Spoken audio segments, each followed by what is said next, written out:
Iscaloboloba! Olá pessoas, aqui é o Schwarza e bem-vindos a mais um Fora da Caixa, quadro que eu criei aqui no canal para poder conversar com vocês sem muita edição aí, mais no improviso mesmo.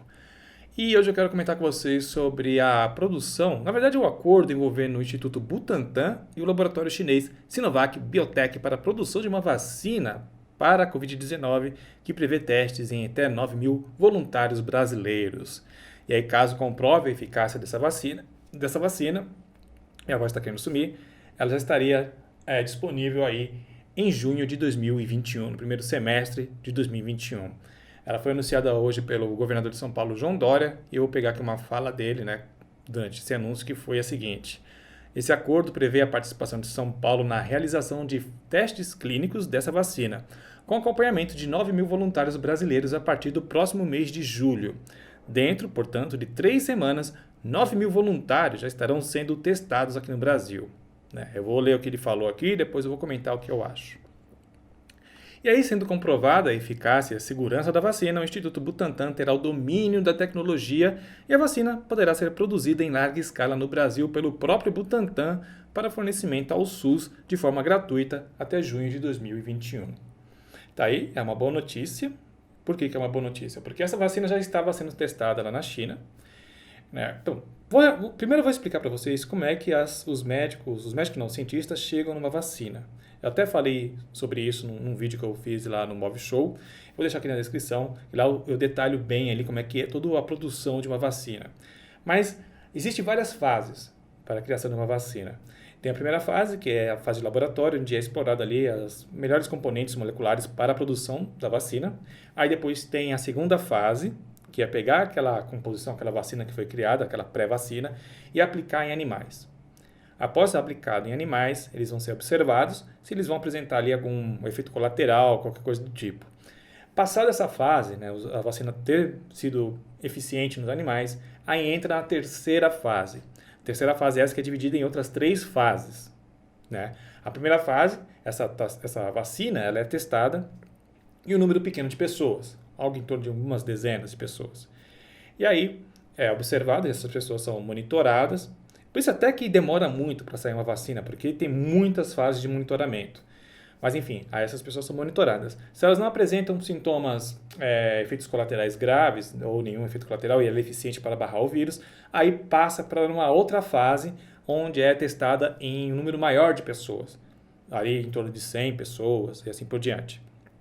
100 centenas de pessoas, Aí é aplicada em centenas de pessoas, essas pessoas são monitoradas também, e se elas não apresentam efeitos colaterais, aí passa para uma nova fase, que é a terceira, onde é testada em algumas milhares de pessoas, que é essa fase em que o Brasil estaria entrando, já no mês que vem. O Brasil vai testar aí 9 mil pessoas, então estaria já na fase final de testes dessa vacina. Ou seja, ela já passou por etapas, e ela conseguiu avançar nesses testes, e agora a gente estará entrando aí na terceira fase, que seria a fase final de testes. Aí serão testadas em 9 mil voluntários, e eles serão monitorados por meses. E aí, conforme o monitoramento, vão aplicar, vão observar se pessoas vão ter algum efeito colateral, coisas do tipo. E se der tudo certo, aí entra na fase de produção em larga escala dessa vacina. Passando na fase de produção em larga escala, aí ela vai ser distribuída, como o Dória falou aqui, pelo SUS de maneira gratuita e já em junho de 2021. Então é uma boa notícia, porque vai lembrar também que essa não é a única vacina do mundo que está sendo testada, lógico que vai aparecer gente falando assim, tinha que ser justamente a China, Só a China é o único país que tem a vacina para a Covid? Não, tem 100. Ao todo, aí, acho que deve ser alguma coisa em torno de 100 vacinas sendo testadas no mundo todo. De vários países. Alemanha, acho que Israel também. O que mais? Tem vários países. Então, os Estados Unidos. Então, tem vários países desenvolvendo vacinas. Porque, enfim, é um problema global que está atrapalhando a economia e a saúde das pessoas no mundo todo. Então, está todo mundo correndo, desesperado aí para tentar desenvolver uma vacina o mais rápido possível. E aí o Brasil entrou aí nessa produção juntamente com essa empresa aí, com esse acordo que vai dar para o Brasil uma certa vantagem, Se der tudo certo, já no ano que vem a gente pode ter essa vacina. Mas um ano vai demorar muito. Então, demora muito para fazer uma vacina, para produzir uma vacina, pelos motivos que eu já falei aqui, de monitoramento, testagem, aquela coisa toda, nem sabe se essa aqui vai dar certo. Pode ser que dê, porque ela já está numa fase avançada de pesquisa, mas pode ser que não dê. Mas, como eu disse, o mundo todo está procurando vacina, então é uma boa notícia aí sobre esse anúncio que o Dória fez hoje.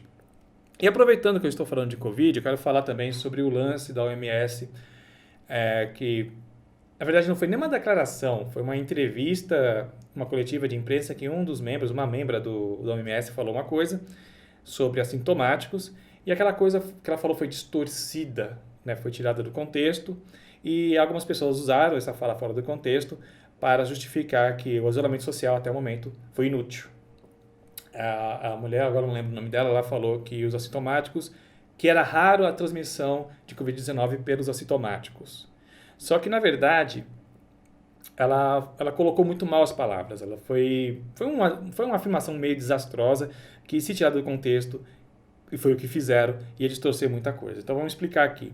Na verdade, os cientistas da OMS e outros cientistas ao redor do mundo, não é só a OMS que está fazendo pesquisas relacionadas ao Covid-19, várias universidades ao redor do mundo, ainda não têm dados suficientes para saber se os assintomáticos transmitem ou não Covid-19.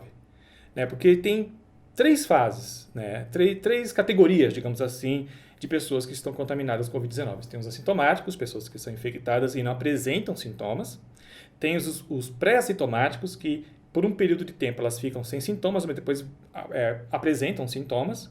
E as pessoas sintomáticas, que elas são infectadas, já apresentam sintomas, e enfim.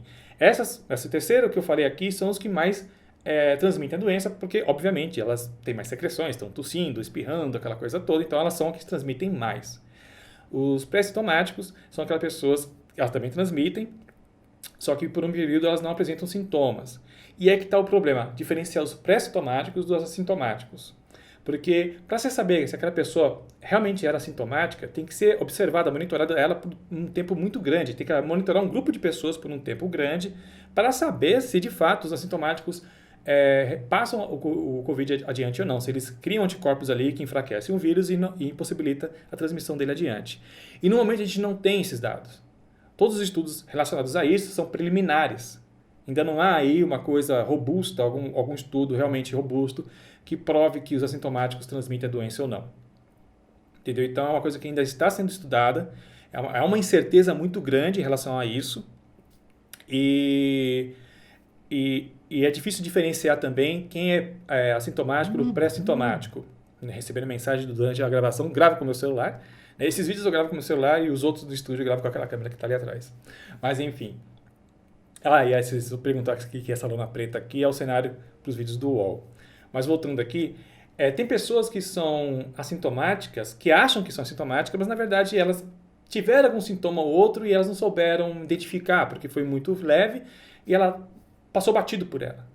Então, sabe, é muito difícil passar ali no filtro e saber quem é sintomático e quem é pré-sintomático. É bem tênue ali a linha que diferencia os dois. Então, os estudos em relação a isso ainda estão bem no começo, precisa de mais tempo para depois ter realmente uma definição se os assintomáticos eles passam ou não o Covid adiante. Então, a recomendação anterior de isolamento social, usar máscaras, etc., continuam valendo. Viu? Não é isso aí que estão falando aí que é besteira, a gente fez à toa. Não, continua tudo valendo porque existe uma grande incerteza. E os estudos ainda estão sendo feitos. Como eu falei no meu vídeo sobre cloroquina, a gente está vendo a ciência ser feita ao vivo. Então, tudo ainda está sendo preliminar, tudo ainda está sendo estudado, é um vírus novo, a gente não sabe como ele reage, então todo cuidado é necessário. Beleza? Então, deixa eu ver se tem mais alguma coisa para falar. Bom, e eu vou recomendar aqui um vídeo muito bacana que eu fiz lá no canal, tá explicado sobre exploração espacial. Né, você gosta aí você viu os lançamentos da SpaceX que eu transmiti aqui no canal, gosta desse tipo de assunto, então eu fiz um resuminho ali de todo esse namoro que foi entre a NASA e a SpaceX, que acabou resultando aí no lançamento do Crew Dragon em direção da ISS. Então eu falo ali desde um pouco ali das missões Apollo, chego ali durante o governo Obama, onde teve essa coisa de aceitar empresas privadas construindo foguetes para a NASA, e termino ali falando do lançamento até que rolou recentemente aí da SpaceX junto com a NASA, que mandou a Crew Dragon para o espaço. Para ver o vídeo, que ficou bem legal, é só clicar no link que está aqui embaixo na descrição. Beleza, pessoal? Bom, então é isso, eu vou ficando por aqui. Um grande abraço para vocês e hasta.